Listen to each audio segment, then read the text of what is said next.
Shah Alexander, आपकी निगाहें बता रही हैं कि आप ही शाह अलेक्जेंडर। मैं शाह बेसुस के सिपाह सलार की बेटी शाह का पैगाम आप तक लेकर आई हूँ। तो क्या बैक्टीरिया के सिपाह सलार ने रुखसाना नाम है हमारा। शाह बेसुस की ओर से आपके लिए एक तोहफा है।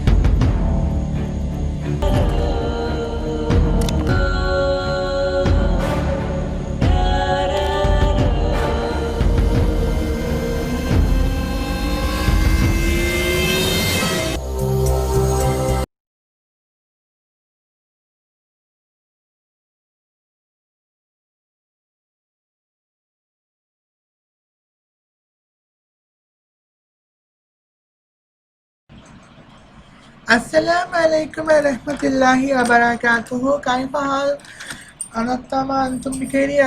अना कंजिलिपी माइकल सीजरियो महातिरो माना यूट्यूब चैनल। हिंदी में कहूँ तो कैसे हैं आप? मैं उम्मीद करती हूँ आप अच्छे होंगे। मेरा नाम है अफगान जिलेबी माइकल सीजरियो सामना और मेरी यूट्यूब पे आपका स्वागत है।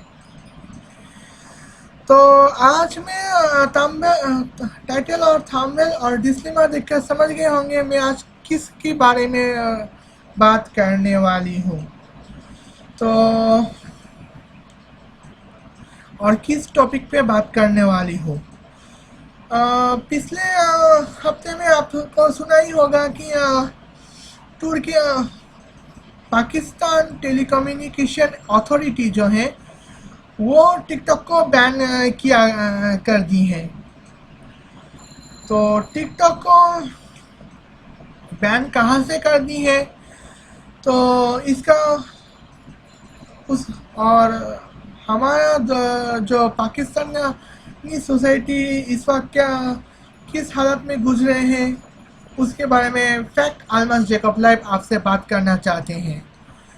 तो आप अपनी वीडियो में जो अल्मास जैकब आप अपनी वीडियो में जो कहना चाहते थे वो मेरी वीडियो में भी कह सकते हैं। आप बताइए क्या कहना चाहते थे। Welcome to Almas Jacob news. मैं हूं अल्मास जैकब और आप देख रहे हैं TikTok banned in Pakistan for immoral indecent content.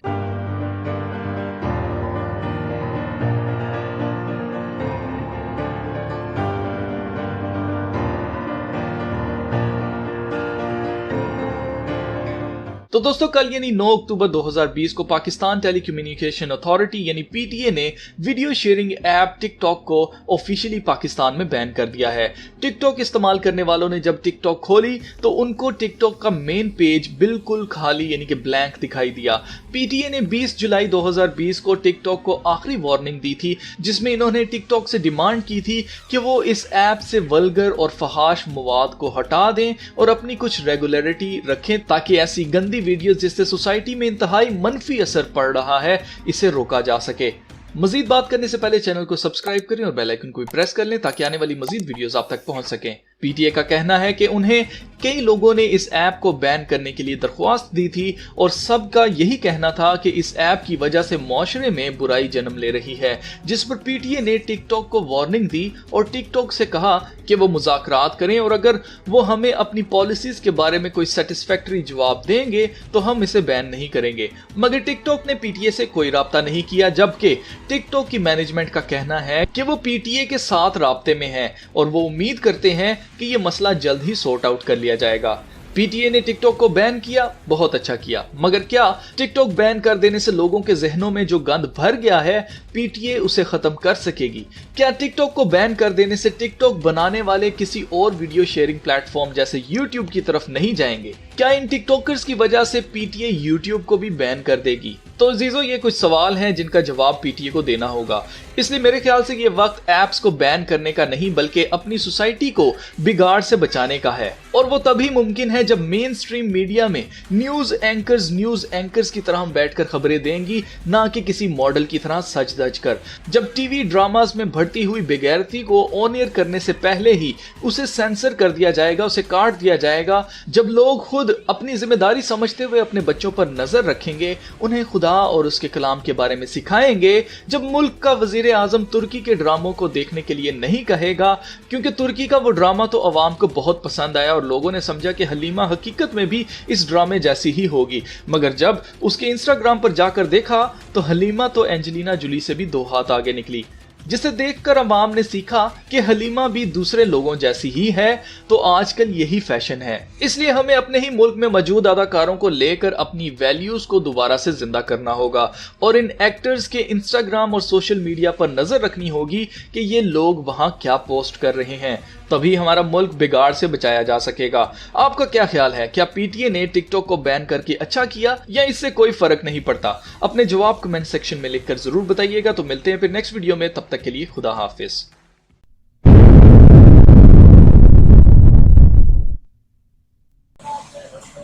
तो जैसे कि क्लिप आप लोग देख रहे हैं तो बहुत गुस्से वाली है बात है। तो पीटीए की बात हम जब का इस टॉपिक को मैं 4 पार्टों में डिवाइड करूंगी। तो पहला पार्ट होगा पीटीए यानी कि पाकिस्तान टेलीकम्युनिकेशन अथॉरिटी, और दूसरा पार्ट होगा टिकटॉक, तीसरा पार्ट होगा फहाशा यानी कि प्रोस्टिट्यूशन, और चौथे नंबर पे आते हैं तुर्की सीरियल।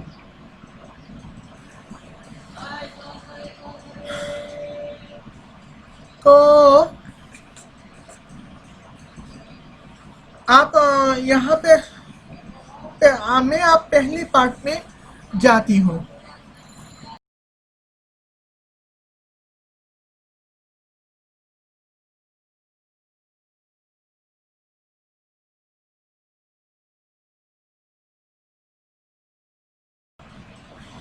पाकिस्तान जैसे कि आप जानते हैं, पाकिस्तान टेलीकम्युनिकेशन अथॉरिटी जिसे पीटीए कहा जाता है, वो सन 1996 में पैदा हुए हैं।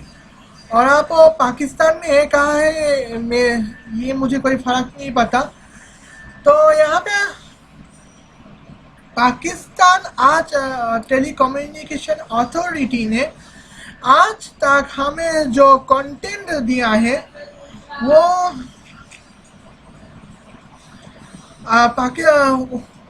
वो बहुत खराब है। पाकिस्तानी टेलीकम्युनिकेशन कम्युनिटी आज तक हमें कुछ खास नहीं दिया। तो यूट्यूब में जब रिलीजन के नाम पे बकचोदी हो रही थी, सॉरी बकचोदी तो कैमिनाटी की बात है, जुबान है। तो सन 1914 से सन 2014 से सन 2019 तक तो यूट्यूब पाकिस्तान में जब गंदगी पूरी तरह से भरी गई थी और रिलीजन के नाम पे हमें बेवकूफ़ बनाया जा रहा था, तब तो पीटीए नहीं कहा, तब तो पीटीए ने कोई आवाज़ नहीं उठाई। तो तब पीटीए ने ये आवाज़ इसलिए नहीं उठाई क्योंकि रिलीजन बेस्ड रोस्ट कंटेंट यानी कि रिलीजन एंगल से दुनिया को जज करने का जो कॉन्सेप्ट है, तो उसकी वजह से हमें बहुत तकलीफ होती है। तो साइंस ह्यूमैनिटी के नाम पे, साइंस के नाम पे उल्टी सीधे वीडियो जब पाकिस्तान में तैयार हो रहे थे, तब पीटीए ने कोई एक्शन नहीं ली। तो पीटीए जब कोई एक्शन नहीं ले रहा तो हम पीटीए से क्या उम्मीद करेंगे, ये ये हमें नहीं मालूम। लेकिन पीटीए के बारे में दो कंट्रोवर्सी हुई है, और वो भी सन 2020 में। सन 2020 में पबजी बैन किया जा रहा था, और उसका वजह ये बताया जा रहा था कि पबजी में जब पाकिस्तानी गेमर हिंदुस्तानी गेमर के साथ लाइव स्ट्रीम करते हैं, तो लाइव स्ट्रीम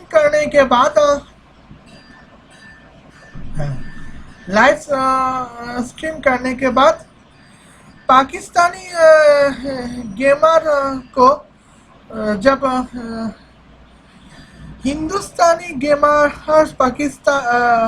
किसी दुश्मनों को पड़ता हेडशॉट और या फिर यानी कि दुश्मनों को गोली मार कर देता है, तो तब पाकिस्तानी गेमरों को ये सुनाई देती है कि जय श्री राम, यानी कि हिंदुस्तानी भारतीय गेमर किसी को मारने पर जय श्री राम का नारा लगाता है, जो कि बुलशिट यार। हाँ, मैंने लाइव स्ट्रीम चेक की है, पबजी लाइव स्ट्रीम में देखती हूँ, तो किसी ने भी किसी भारतीय गेमर दुश्मनों को मारने पर जय श्री राम नहीं बताता, बल्कि पड़ता है शॉट और चिल्लाता है। तो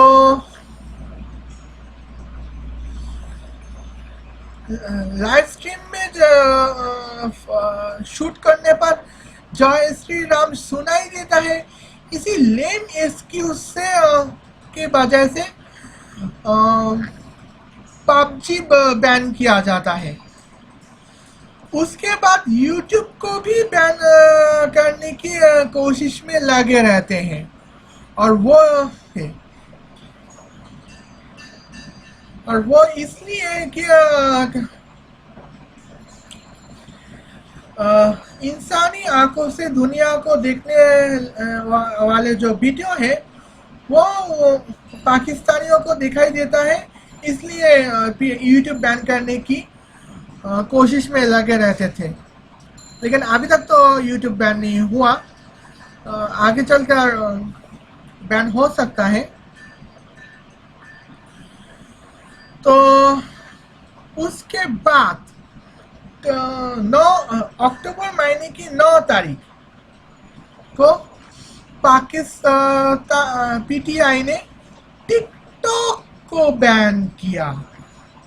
तो टिकटॉक बैन करने की एक वजह थी कि टिकटॉक में तो फहाशा वाली कंटेंट फैले आते थे।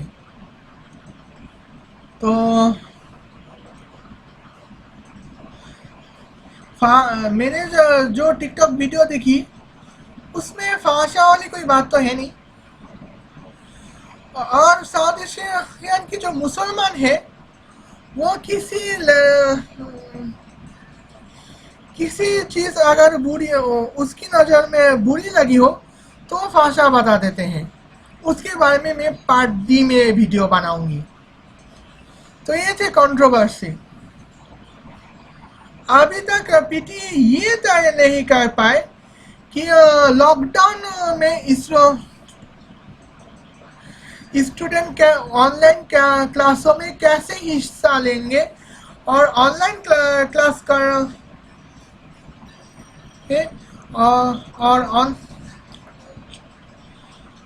ऑनलाइन क्लास करने से पाकिस्तान टेलीकम्युनिकेशन अथॉरिटी हमें डिमोटिवेट करने की भी कोशिश की जा रही है। ओके, अब मैं टिकटॉक के बारे में बात करूंगी।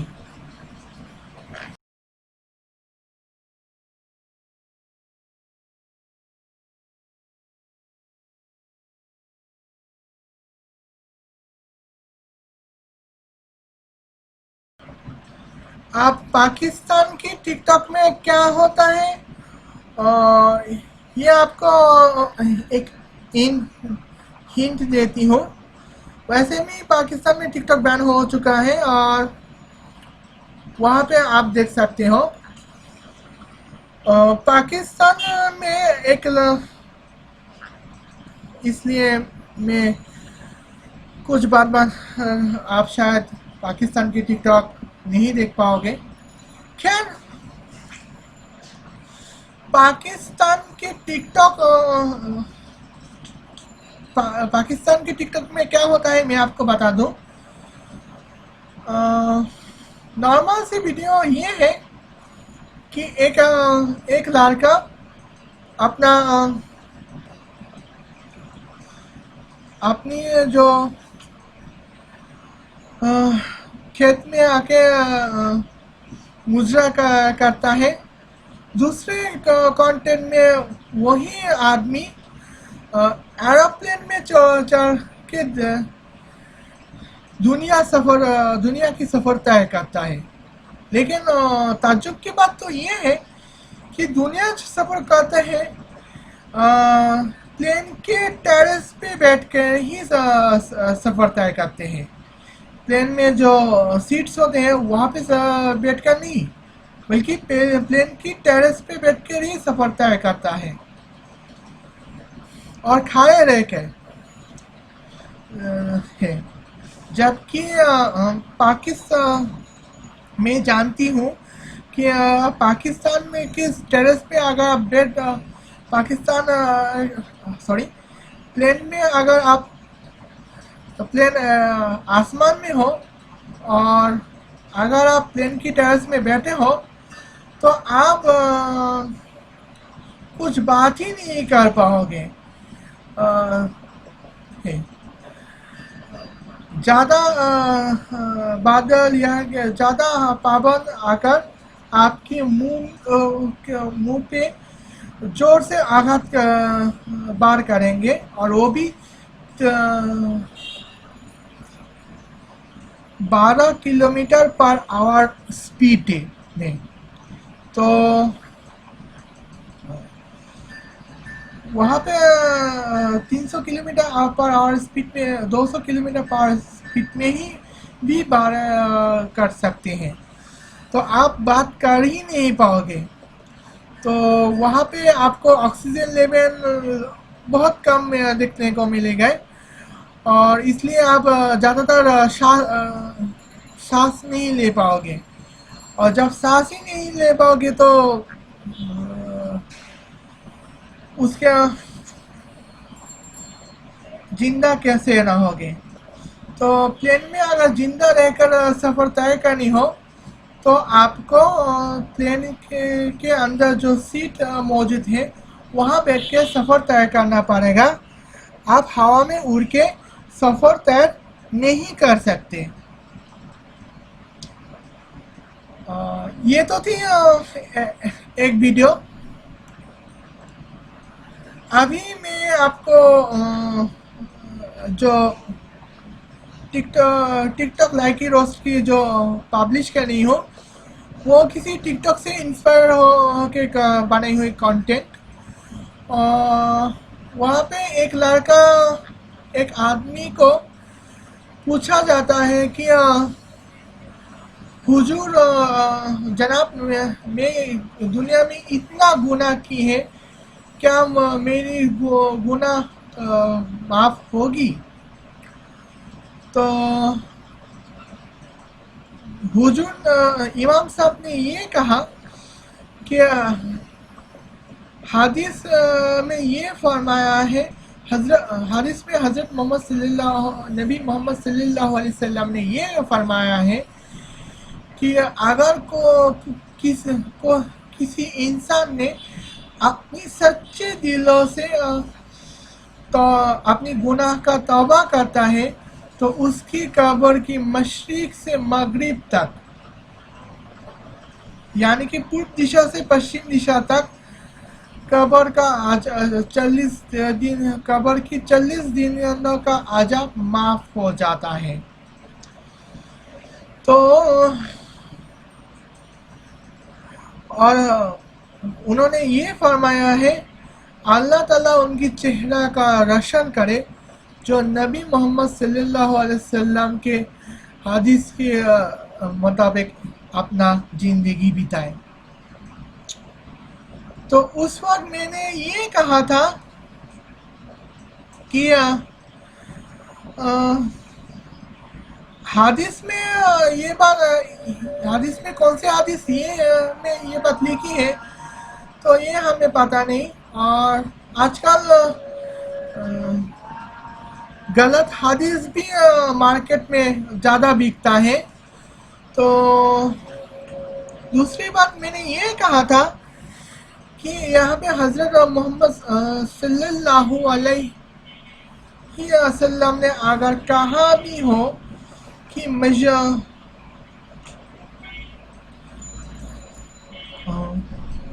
हज़रत मोहम्मद सल्लल्लाहु अलैहि वसल्लम ने अगर कहा भी हो कि मस्जिद में अगर एक इंसान अपनी सच्चे दिलों से गुनाह का तौबा करता है तो उसकी कब्र में की मस्जिद से मगरिब तक 40 दिनों का अजाब माफ़ हो जाता है।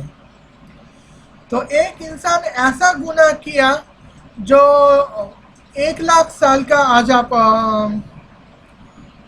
माफ, एक इंसान है जो गुनाह हर साल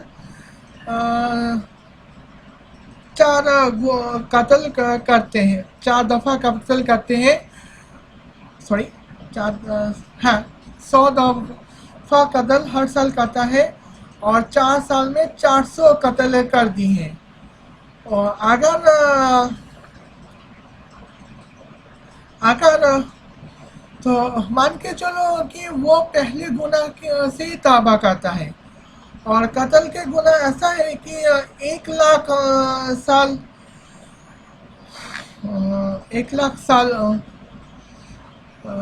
जहन्नम में जाना पड़ेगा। और चले मान लिए कि ऐसे गुनाह किए है जो 400 दिन का अजाब आएगा। हाँ, तो एक गुनाह पे 400 दिन का अजाब और 400 गुनाह की हैं और इसी गुनाह जैसे 400 गुनाह की हैं। तो अगर एक बार तौबा का सच्चे दिल से तौबा भी कर ले तो उस वक्त मशरिक़ से मगरिब तक 40 दिनों का अजाब माफ़ किया भी हो तो 40 दिनों का अजाब,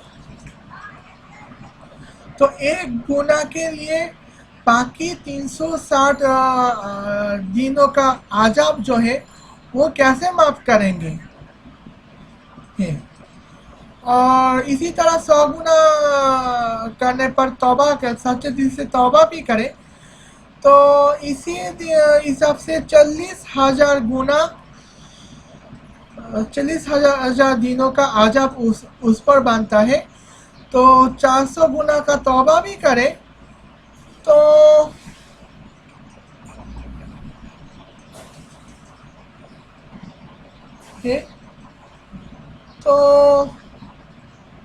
सॉरी 100 गुना का 400 गुना तौबा भी करे, सॉरी 400 गुना 400 दिन और 400 हर गुना का 40 दिन और 400 गुना है और हर गुना का लिए 400 दिन अजाब होता है और 400 गुना के लिए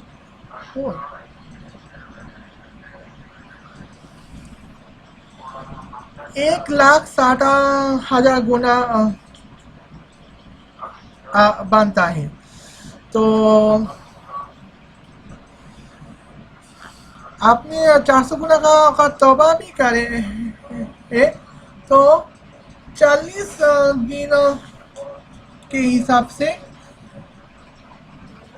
100 में 4,000 और 400 में 16,000 बनता है। तो 1,44,000 का दिनों का जो कब्र का जो अजाब है वो कैसे माफ होंगे ये तो नहीं पता। तो कुरान में ये भी फरमाया गया है कि जो इंसान एक को कत्ल करे वो पूरे दुनिया की इंसान को कत्ल करे। तो दुनिया की इंसान को कत्ल करने का अज़ाब माफ की जाती है, तो ऐसा कैसे चलेगा? और इसे तो कोई बात तो नहीं होगा। और आलमा शेखब जो फाहशा की तस्वीर दिखाते हैं, तो वहाँ पे भी मुझे सब फाहशा नजर नहीं आए। खैर, अब मैं बात करती हूँ 14 अगस्त की। तो जब टिकटॉक बैन नहीं हुआ था और जब पाकिस्तान की आज़ादी का दिन था, तो पाकिस्तान के आज़ादी का दिन होता था। हाँ, तब ड्रामा ऐसे हुए थे कि एक लड़का पाकिस्तान को नफरत की दुश्मन का किरदार निभाता है। वो पाकिस्तान के झंडे हवा में फेंक देता है। तो और दूसरे लड़का पाकिस्तान की वतन पर क्या किरदार निभाता है, और वो पाकिस्तान की उस झंडा माटी जमीन पर गिरने से बचाता है और उस झंडे हवा में उस झंडे लेके अपने सर पर बैठता है। तो और ताज्जुब की बात है कि जो लड़का पाकिस्तान को नफरत करने वाला होता है, वो हिंदुस्तानी का किरदार निभाता है। तो हिंदुस्तान है। और दूसरे वीडियो में एक लड़का टिकटॉकर जो हिंदुस्तान का किरदार निभाता है, वो पाकिस्तान को गालियाँ देता है। और दूसरी बात, एक लड़का जो टिकटॉकर जो पाकिस्तानी का किरदार निभाता है, वो 14 अगस्त की उसी वीडियो में पाकिस्तानी को कहता है कि पाकिस्तानियों को कहता है कि तू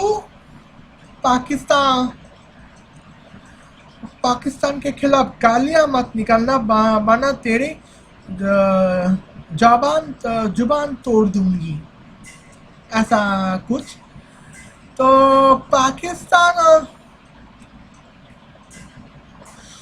पाकिस्तान की इकोनॉमी, पाकिस्तान की जो टेक्निकल इश्यूज है, उसके बारे में 1 मिनट में कभी बात नहीं की उन्होंने। तो और हिंदुस्तान को खुद गालियां देता है।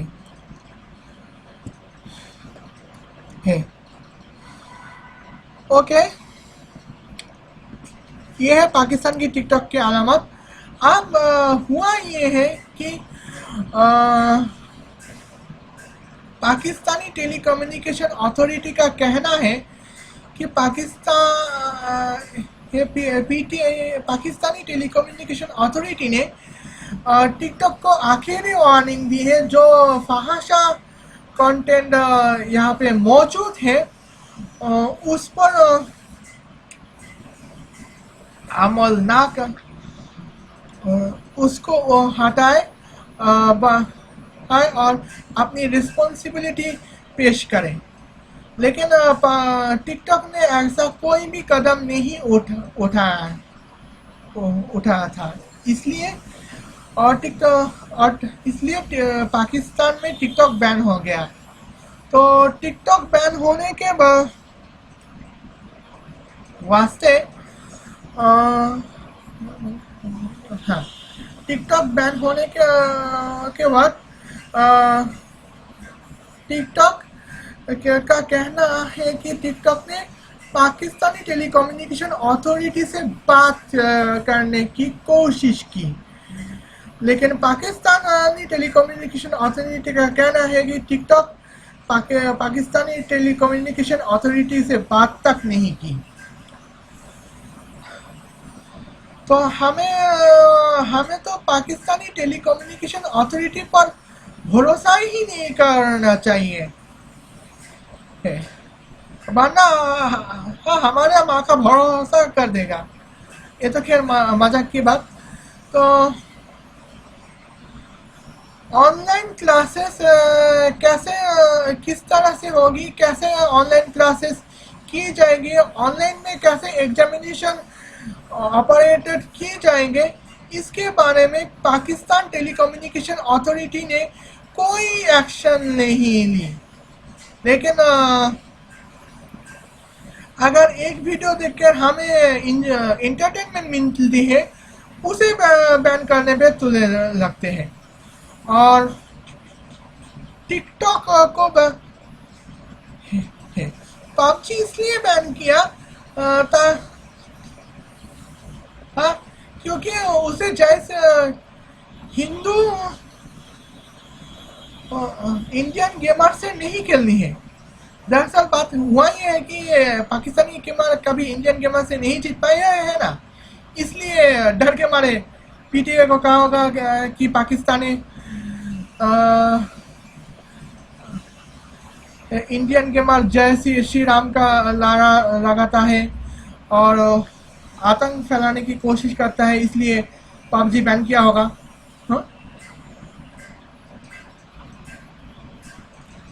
मैं आपको बताती हूँ अगले पार्ट पे टर्किश सीरियल।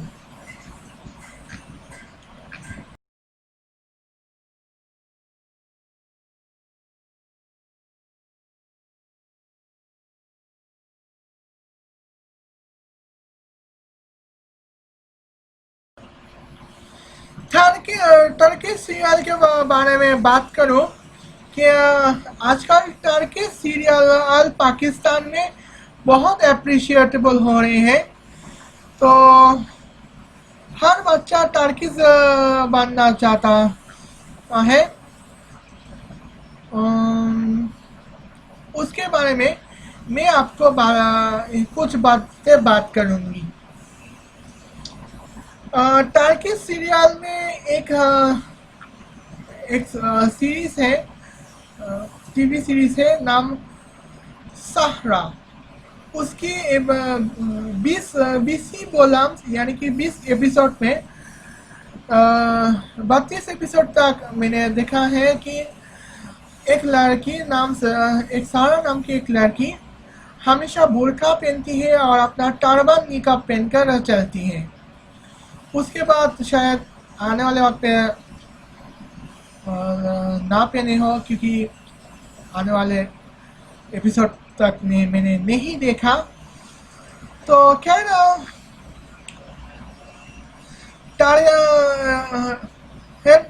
टर्किश वहाँ पे एक औरत है सहारा बुर्का पहन के रोलर कोस्टर चाहती है और किसी दूसरे मर्दों के साथ घूमती है। तो मैं आपको रोलर कोस्टर वाली वीडियो क्लिप में आपको यहाँ पे शेयर करती हूँ, जहाँ मैं अपनी कई वीडियो में स्टार्टिंग में शेयर की थी।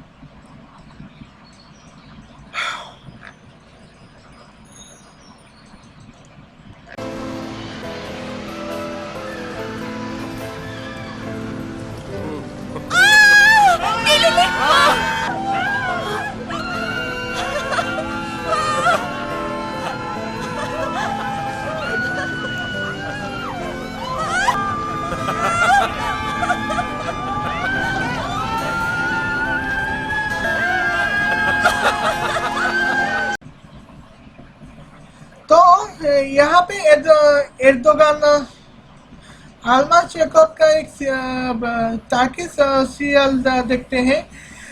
एर्दोगान नाम की एक सीरियल देखते हैं। वो तो आलमा जैकब का कहना है कि एर्दोगान की सीरियल जो पाकिस्तानी लोग पसंद करते हैं, तो उसे देखकर तो उसमें हामिदा को देखकर सब लोग लगते होंगे कि रियल लाइफ में भी हामिदा पर्दे के अंदर रहती हैं। लेकिन जब उसकी इंस्टाग्राम चेक किया जाए तो वो एंजेलिना जोली से 2 कदम आगे निकली।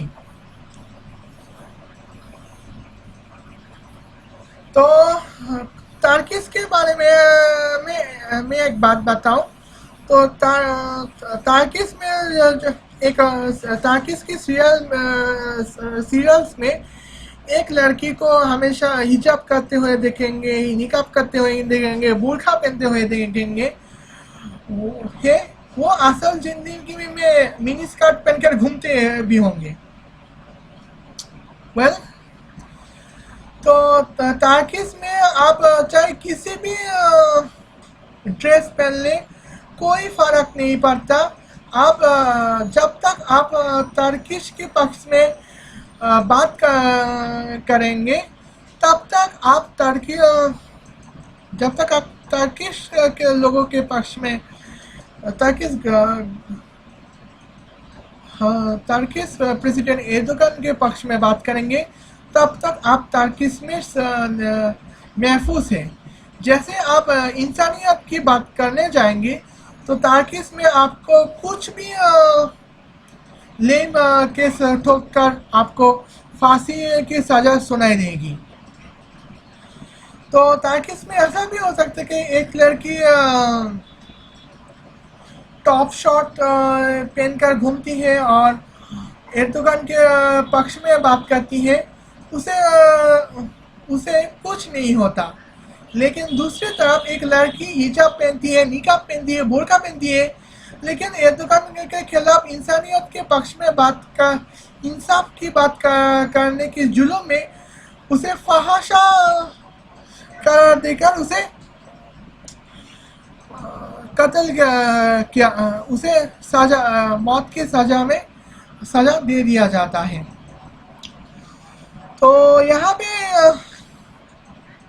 ये तो थी उसके बाद तो टर्किश में तो ऐसे बात तो हमेशा होता ही नहीं। तो यहाँ पे फहाशा की बात किया जा रहा है। तो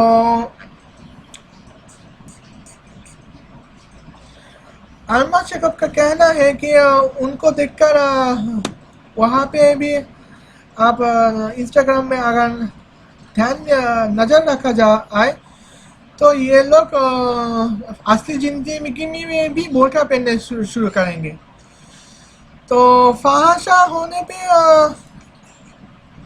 क्या होता है इसे कुछ फर्क नहीं पड़ता। तो पाकिस्तान के बारे में बात करें, जब भी किसी मुल्क ने कश्मीर के मुद्दे सिर्फ उठाएंगे, पाकिस्तान उसी की दिशा में जाएंगे। कई महीने पहले चाइना के दीवाने थे, क्योंकि चाइना ने कश्मीर के मुद्दे उठाए हैं। उसके बाद मलेशिया ने कश्मीर के मुद्दे उठाए, मलेशिया के दीवाने थे। आप नया बाप है टर्की, क्योंकि टर्की ने कश्मीर के मुद्दे उठाए हैं। तो पाकिस्तान के पसंद की कोई भी मुद्दे अगर कोई भी मुल्क उठाए तो पाकिस्तान उसको पसंद करेंगे। अगर किसी मुल्क ना उठाए, किसी मुल्क अगर कह दे कि कश्मीर भारत का मामला है, तो पाकिस्तान उसका नफरत करने लगेंगे। ये थी पाकिस्तान के आम लोगों की हकीकत। अब मैं टॉप टी में जाना चाहती हूँ, जाते हैं।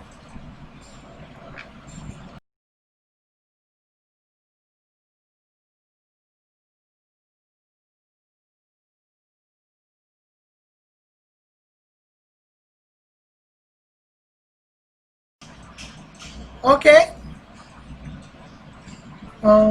ओके, हाँ। पाकिस्तान में फहाशा की बात करें तो पाकिस्तान में ऐसे कई सारे ऑप्शंस हैं जो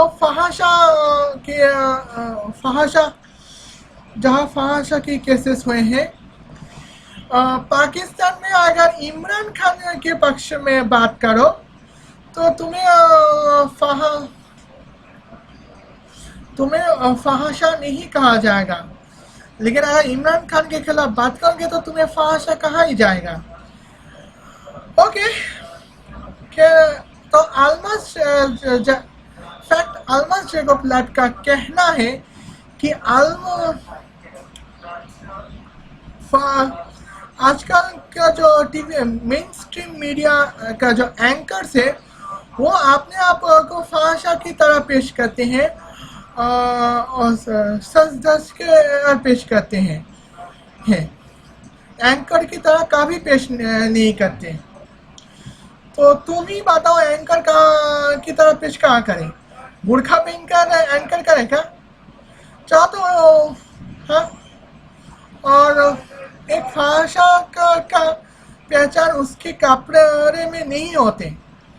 कई सारे लड़की ऐसे हैं मेरी तरह हिजाब करती हैं, निकाब करती हैं, लेकिन बुर्का तो पहनती ही नहीं, ऊपर से टॉप और पैंट पहन कर घूमती है, उसे कोई फहाशा नहीं कह सकता। लेकिन दूसरी बात, एक लड़की हिजाब पहनती है, निकाब पहनती है, बुर्का पहनती है, आबा पहनती है, लेकिन रात में वो दुनिया की सबसे फहाशा औरत पहचान, रात में उसकी पहचान होती है दुनिया की सबसे फहाशा औरत। तो इसका हाँ, तो यहाँ पे वल्गैरिटी की जो बात करें तो वल्गैरिटी तो भाई यहाँ पे ड्रेस देख के नहीं पहचाना जाता। कभी कभी ऐसा होता है कि लड़की की टॉप जींस पहनने वाले लड़की के भी फिगर जज नहीं किया जा सकता, लेकिन बोरखा पहनने वाली आबाया पहनने वाली लड़की की फिगर बहुत आसानी से जज किया जा सकता है। तो इसलिए तो पाकिस्तान के नज़र में फहाशा कैसा है मैं आपको बताती हूँ। तो एक लड़की सुबह जिम करने के लिए निकलती है या फिर जॉगिंग करने के लिए निकलती है, तो पाकिस्तान के फहाशा का मतलब ये है कि वो लड़की बुर्खा पहन के या फिर अफगान आबाया पहन के जॉगिंग करने क्यों नहीं निकली, वो जीन्स टॉप पहनकर ही क्यों जॉगिंग करने के लिए निकलती है। तो भाई लेकिन इसे कहकर इसको फहाशा की नज़र से देखते हैं, यानी कि वल्गैरिटी। लेकिन ये नहीं देखिए लड़की जब जॉगिंग करने जाती है, एक लड़की जब जॉगिंग करने जाती है तो बोरखे आबाया में तो उसकी मूवमेंट में अटक जाती हैं, तो फ्रीली जॉगिंग करने में कहीं पे भी गिर सकती हैं। तो है क्योंकि उनके पैरों में आबाया अटक सकते हैं, वो नीचे गिर कर पड़ सकते हैं। लेकिन टाइट जीन्स पहन के अगर कोई जॉगिंग करे तो उसे ऐसा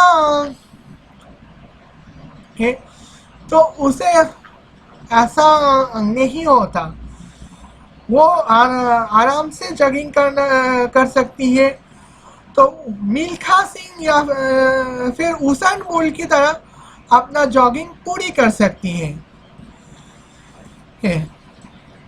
जहाँ टॉप जीन्स पहनने वाली हिजाबी लड़कियाँ 100 मीटर की जॉगिंग 9 सेकंड में पूरी कर सकती हैं, वहाँ अफगान आबाया पहनने वाली लड़कियों को अगर 100 मिनट की जॉगिंग करनी पड़े, 100 मीटर की जॉगिंग करने पड़े तो 25 मिनट लगेगी ही। तो 100 मीटर की जॉगिंग, कहाँ 100 मीटर की जॉगिंग 5 मिनट पे, सॉरी कहाँ 100 मीटर की जॉगिंग 9 सेकंड में, और कहाँ 100 मीटर की जॉगिंग 25 मिनट में। तो यहाँ पर तो उनकी नज़र में, अगर उनकी नज़र से दुनिया की फहाशा को देखें तो हमें गाय को या फिर बकरे को भी सलवार कमीज पहनने पड़ेंगे। तो हाथ हो भाई, बहुत हाथ होती है यार। तो आज के लिए वीडियो के इतना ही। अगर आपको वीडियो पसंद आया हो लाइक कीजिए। यहाँ पे मैंने कई सारे टॉपिक मैंने उठाए हैं जो शायद आपको पसंद ना आए हो, तो आप चाहे डिसलाइक कर सकते हैं। तो मैंने क्या क्या गलती की है, किस चीज़ के बारे में मैंने बात नहीं की, उसके बारे में कमेंट बॉक्स में लिख सकते हैं और ज़्यादा से ज़्यादा शेयर कर सकते हैं ताकि ज़्यादा से ज़्यादा लोगों को देखें। तो वीडियो पसंद तो चैनल में नए हैं तो सब्सक्राइब कर सकते हैं। आजकल मैं सब्सक्राइब करने में मूड में हूँ। तो आप मैं एंडिंग लगाऊंगी और अगले वीडियो तक आपको बेस्ट विश कहूँगी। और तब तक के लिए अस्सलाम वालेकुम वरहमतुल्लाहि वबरकातुहू।